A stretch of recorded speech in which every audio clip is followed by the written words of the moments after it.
बिस्मिल्लाहिर्रहमानिर्रहीम।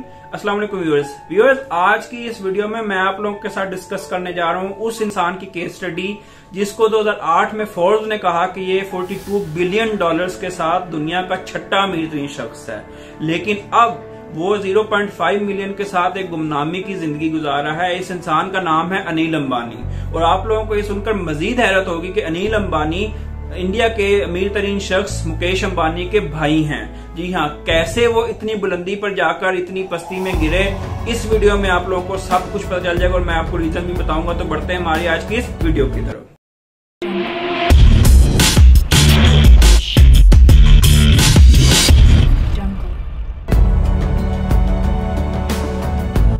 इस वीडियो शुरू करने से पहले वही आपसे रिक्वेस्ट है कि प्लीज चैनल को सब्सक्राइब किया करें। मैं बहुत मेहनत के साथ वीडियो बनाता हूं, तो काइंडली आप लोग सब्सक्राइब किया करें और बेल आइकन को भी हिट करें ताकि मेरी लेटेस्ट वीडियो आपको मिलती रहे।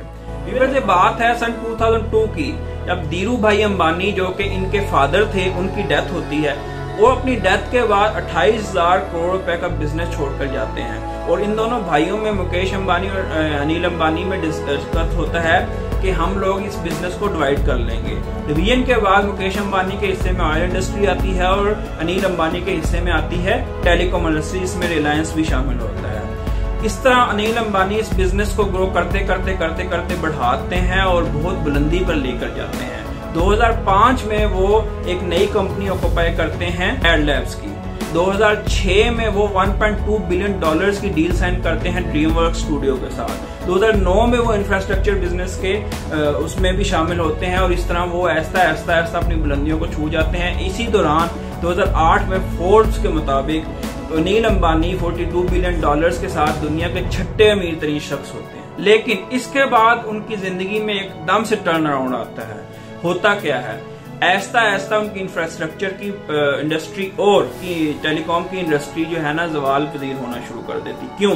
2006 में मुकेश अंबानी के साथ उनकी एक क्लैश होता है, जिसके बाद उनका केस चलता है नेचुरल गैस की प्राइसिंग के ऊपर, जिसकी वजह से उनके शेयर्स काफी डाउन होते हैं और वो नीचे आना शुरू हो जाते हैं। 2015 में सुप्रीम कोर्ट की तरफ से उनको ऑर्डर दिया जाता है कि अगर आपने 550 करोड़ रुपए एरिक्सन को पे ना किए तो आपको जेल भी होनी पड़ सकती है। जिसके बाद वो अपनी कंपनी के एसेट्स शेयर करना शुरू कर देते हैं, डिफरेंट कंपनीज को जो है ना वो सेल आउट करना शुरू कर देते हैं। इसी दौरान 2014 में मुकेश अंबानी अपनी टेलीकॉम इंडस्ट्री में घुसकर जियो लॉन्च कर देते हैं। जियो लॉन्च करने के बाद क्या होता है कि एयरटेल का प्रॉफिट मार्जिन बहुत ज्यादा नीचे आ जाता है और दूसरी तरफ वोडाफोन और आइडिया को मर्जर करना पड़ता है जियो को कॉम्पीट करने के लिए, जिसकी वजह से अनिल अंबानी का बिजनेस और ज्यादा नीचे आ जाता है। दूसरी तरफ क्योंकि उनको सुप्रीम कोर्ट ने ऑर्डर दिया होता है कि अगर आपने 550 करोड़ रुपए इलेक्शन के ना पे किए तो you have to be gelled,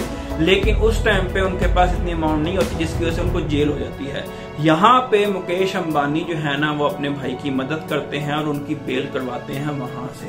और जब बेल होती है उसके बाद वो अनिल अंबानी दोबारा बिजनेस को ग्रो करने की कोशिश करते हैं, लेकिन 2018 तक अनिल अंबानी पर 1.7 लाख करोड़ यानी 170,000 करोड़ रुपए का कर्जा चढ़ चुका होता है। और अनिल अंबानी के बकौल कि अब तक वो 35,000 करोड़ का कर्जा उतार चुके हैं, लेकिन इसके बावजूद अभी तक 1 लाख करोड़ से ऊपर का अमाउंट है जो उनको कर्जा पे करना है। अब बात यहाँ पे व्यूअर्स ये आती है कि कैसे ये सब कुछ हुआ।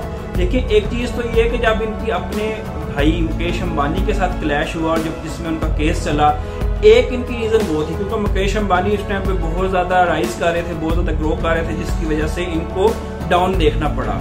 दूसरी चीज ये देखी गई है कि जो इनकी टेलीकॉम इंडस्ट्री थी उसमें कंपटीशन या ग्रोथ नहीं कर रहे थे, ये मार्केट से कम्पीट नहीं कर पा रहे थे और कुछ न्यू या इनोवेशंस नहीं ला पा रहे थे अपनी कंपनी में, जिसकी वजह से इनकी कंपनी ऐसा नीचे चले गई। क्यों? क्योंकि इन्होंने रिसर्च पे ज्यादा फोकस ही नहीं किया, सिर्फ अपनी प्रोडक्ट को देखते रहे, उसमें कोई इनोवेशंस, कोई न्यू पैकेजेस और इस तरह की चीजें जो कस्टमर के लिए यूजफुल हो वो नहीं लेकर, जिसकी वजह से ऐसा इनकी कंपनी डाउनफॉल की तरफ आई। ये दो मेजर रीजन थे, एक मुकेश अंबानी के साथ क्लैश और दूसरा ये है कि मार्केट के साथ कम्पीट ना करना, रिसर्च ना करना प्रोडक्ट पे, जिसकी वजह से ये नीचे आ गए। इस टाइम पे ये इंसान अनिल अंबानी गुमनामी की जिंदगी गुजार रहे हैं और अब इस टाइम पे इनकी नेटवर्थ जो है ना $0.5 मिलियन है, जो कि मुकेश अंबानी के घर से भी कम है, जो कि मुकेश अंबानी के सिर्फ रेजिडेंशियल घर जहाँ पे वो रहते हैं उसकी वर्थ इस टाइम पे $2 बिलियन है।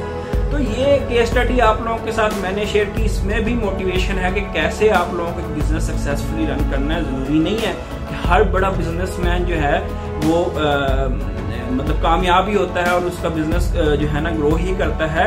आपको compete करना चाहिए दूसरी कंपनी के साथ और अप टू मार्क चलना चाहिए ताकि आपका बिजनेस भी ग्रो कर सके। इस स्टोरी में हमें ये लेसन मिलता है। तो उम्मीद करता हूँ आपको पसंद आई होगी। पसंद आई है तो लाइक कमेंट और शेयर करें, दूसरों के साथ इसको भेजें। हम आपसे मिलेंगे इंशाल्लाह नेक्स्ट वीडियो में। तब तक अल्लाह ताला आप सबका आमीन नासिर। अल्लाह।